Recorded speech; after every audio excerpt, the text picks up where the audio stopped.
La siguiente gráfica representa la función f de x, y se nos pide que resuelvamos para x. Mientras que aquí abajo se nos dan 3 valores de función o 3 salidas de función y, por lo tanto, estamos resolviendo para x, lo que significa que estamos determinando la entrada de función que proporciona el valor de función proporcionado o la salida de función. Cuando tenemos el gráfico de una función en el plano de coordenadas, siempre encontramos las entradas de la función a lo largo del eje horizontal. Y dado que se nos da la función f de x, sabemos que la variable de entrada es x, y siempre encontramos los valores de la función o la salida de la función a lo largo del eje vertical. Entonces, mirando nuestro primer ejemplo, observe cómo se nos da f de x es igual a 4. Entonces, porque 4 es el valor de la función o la salida de la función, para determinar el valor de x o la entrada que da el valor de esta función, ubicamos 4 en el eje vertical que está aquí. Y luego viajamos horizontalmente directamente a la función, que en este caso estaría a la izquierda hasta este punto en la función. Para encontrar la entrada que da un valor de función o salida de función de 4 desde aquí, vamos directamente al eje horizontal.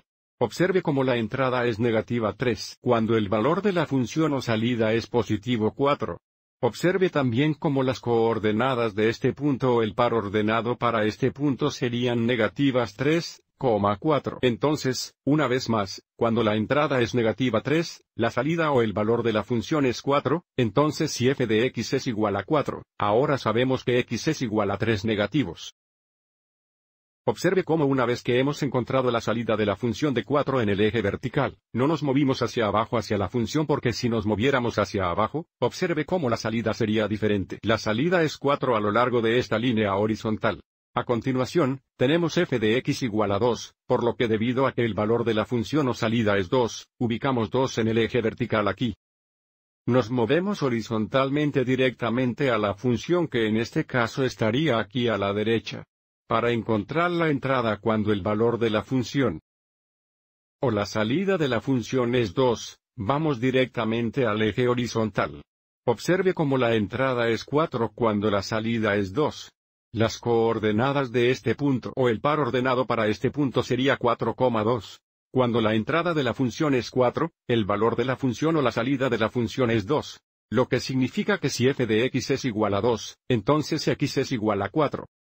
Para nuestro último ejemplo tenemos f de x es igual a 3. Entonces, como 3 es la salida de la función o el valor de la función, ubicamos 3 en el eje vertical. Observe esta vez, cuando hacemos eso, aquí es donde la función cruza el eje vertical. Así que ya estamos en la función pero seguimos el mismo procedimiento. Para encontrar la entrada cuando la salida es 3, vamos directamente al eje horizontal. Observe cómo la entrada es 0. Observe también cómo las coordenadas o el par ordenado para este punto serían 0,3. Cuando la entrada es 0, el valor de salida o función es 3. Y por lo tanto, si f de x es igual a 3, sabemos que x la entrada debe ser igual a 0. Espero que hayas encontrado esto útil.